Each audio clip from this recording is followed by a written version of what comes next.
Bagaimana Arab Saudi bertransformasi menjadi pengekspor sumber energi baru? Nama saya Ricky Suwarno, berdiri di atas pundak dua superpower Amerika Serikat China melihat masa depan Indonesia. KTT Perubahan Iklim Glasgow baru saja berakhir. Para pakar lingkungan percaya bahwa perubahan iklim yang ekstrim merupakan dampak dari kegiatan pembakaran bahan bakar fosil seperti minyak dan batu bara. Bagaimana Arab Saudi sebagai negara penghasil minyak terbesar dunia menghadapi KTT Perubahan Iklim di Glasgow? Belum lama ini, negara beribu kota di Abu Dhabi ini mengumumkan untuk mengubah anjungan minyak lepas pantai menjadi taman hiburan. Seperti diketahui, ada begitu banyak taman di seluruh dunia. Namun, Arab Saudi bakalan menjadi taman pertama bertema pengoboran minyak di dunia. Misalnya, kincir ria yang bergantung di atas laut, roller coaster yang langsung melewati pipa minyak, dan para turis tiba di taman dengan helikopter dan lain sebagainya, termasuk hotel dan restoran mewah yang dibangun di atas platform pengoboran minyak. Bahkan ada restoran bawah laut, sangat mirip dengan karakteristik Raja Minyak orang Arab. Ini adalah bagian dari strategi transformasi yang sedang dikembangkan Arab Saudi. Dalam konferensi perubahan iklim PBB di Glasgow, Inggris, banyak negara diharuskan mencapai komitmen yang lebih ketat tentang masalah pengurangan karbon. Arab Saudi, sebagai produsen minyak terbesar dunia, tentu saja paling kikuk di dalam KTT tersebut. Seminggu sebelum pembukaan konferensi iklim, Arab Saudi menggertakkan giginya dan berjanji pada tahun 2030 mereka akan mengurangi emisi karbon sebesar 278 juta ton per tahun. Pada tahun 2060, mereka akan mencapai nol emisi gas rumah kaca. Pada saat bersamaan, Bloomberg mengatakan komitmen Arab Saudi menandai perubahan besar sikap pengekspor minyak terbesar dunia dalam transisi energi. Mungkin banyak yang masih bertanya-tanya, apakah Arab Saudi hanya berpura-pura berkomitmen di bawah tekanan dunia internasional? Ricky rasa tidak. Karena tanpa tekanan masyarakat internasional, Arab Saudi sendiri memiliki kebutuhan mendesak untuk melakukan transformasi. Berhubung saat ini, perekonomian Arab Saudi sangat tergantung pada ekspor minyak, yang menyumbang 40% dari PDB-nya atau 80% dari pendapatan pemerintah, ataupun 90% dari pendapatan devisa.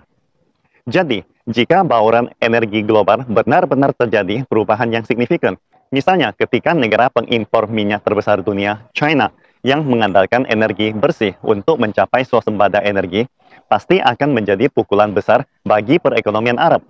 Dan perspektif jangka panjang ini adalah tren yang tak bisa dihindarkan bagi Arab Saudi. Bahkan dalam jangka pendek, harga minyak mentah internasional telah berfluktuasi seperti roller coaster dalam beberapa tahun terakhir dan telah membuat ekonomi Arab Saudi tak tahan banting lagi. Misalnya, pada saat harga minyak mentah pada tahun 2014 anjlok dan harga tertinggi di saat itu $140 per barel menjadi $26, langsung membuat Arab Saudi mengalami defisit fiskal selama 3 tahun berturut-turut dan peringkat kredit negaranya turun dari A+ menjadi A-.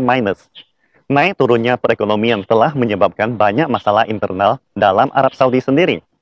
Dengan kata lain, baik dalam jangka panjang maupun jangka pendek, Arab Saudi memiliki kebutuhan mendesak untuk transformasi.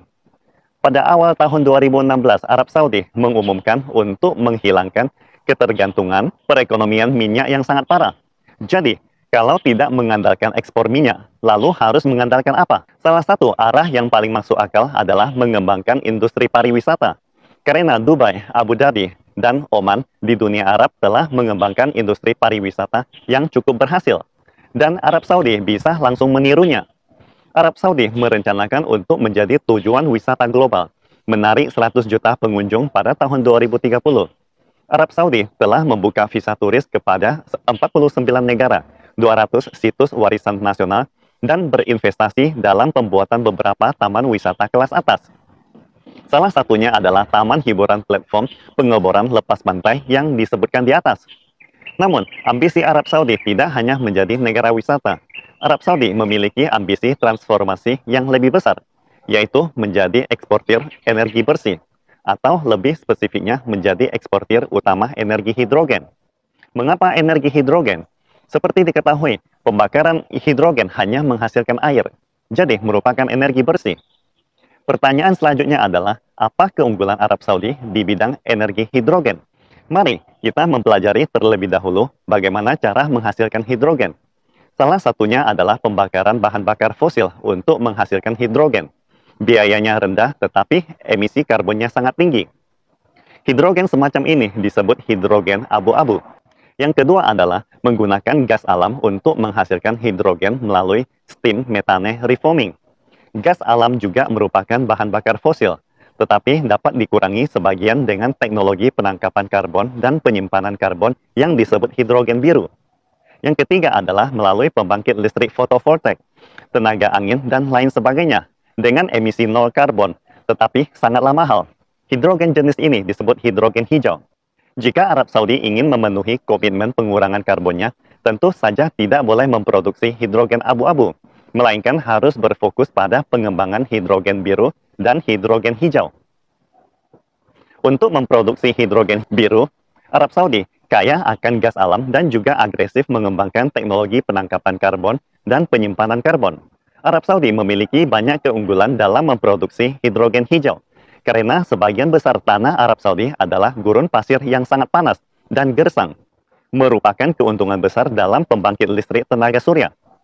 Saat ini, harga tenaga surya Arab Saudi terendah di dunia, sehingga mereka dapat mengurangi biaya produksi hidrogen hijau ke harga yang hampir sama murahnya dengan hidrogen abu-abu.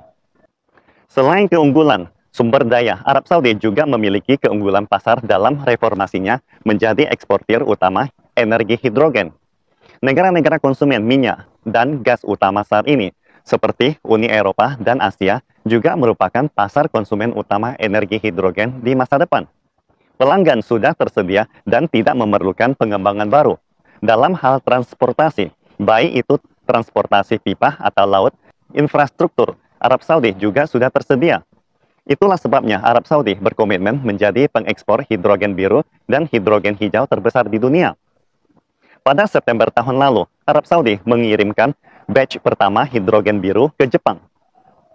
Arab Saudi berencana menggunakan energi matahari untuk memproduksi energi hijau mulai pada tahun 2025.